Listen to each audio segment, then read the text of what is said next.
Адамдар көбінесе маған киелі кітаптың ақиқат екендігін, Құдайдың бар екендігін растайтын әлде соған меңзейтін кем дегенде бір дәлелдеме келтіріңізші деп айтады.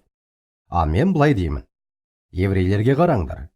Біздің әрқайсымыз еврейлер жайында, еврей халқы жайында, Израиль жайында кем дегенде бір нәрсе естігенбіз. Сонымен мен еврейлердің жазбаның шынайылығы мен дәлдігінің дәлелі деп сенем.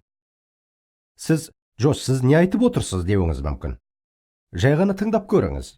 Киелі кітапта еврейлер Құдайға мойынсұнбағандары үшін өз елдерінен қуылады деп жазылған. Қуылғанына қарамастан, еврейлер мойынсұнбаушылықтарын жалғастыра береді. Содан бүткіл әлем бойынша шашырап кетеді. Олар әрдайым қуғындалады, ешқашан тыным таппайды. Олардың өмірі киелі кітапта жазылғандай қыл үстінде тұрады. Ал содан кейін олар өздерінің ұлттық нәсілдерін жоғалтпай, елдеріне қайта оралады. Сіздер солай болса не бопты? Бұл жерде қандай ерекшелік бар деулеріңіз мүмкін. Көп нәрсе бар.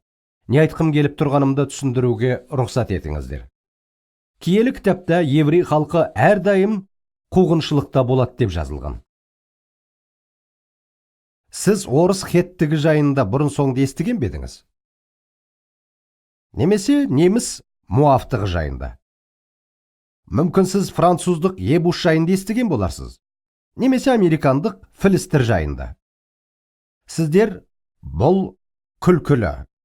Әрине жоқ деп айтарсыз. Мен күлкілі деп айтпас едім.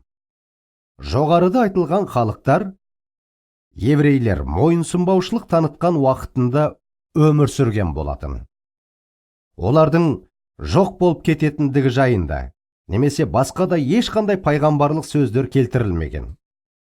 Пайғамбарлық тек еврейлерге қатысты. Олардың Құдайға мойынсұнбаушылығына байланысты берілген. Құдай олардың қуғыннан өтетіндігі жайында айтты. Басқа халықтар жер бетінен жоқ болып кетті. Олар өздерінің ұлттарын толығымен жоғалтты. Енді сіздерден сұрайын. Сіз бір кездері орыстық еврей жайында естіген бе едіңіз? Иә. Ал немістік ше? Француздық. Мүмкін американдық еврей жайында естіген боларсыз. Сіздер естідік деп айтасыздар. Мұның бірегей екенін түсінесіздер ме?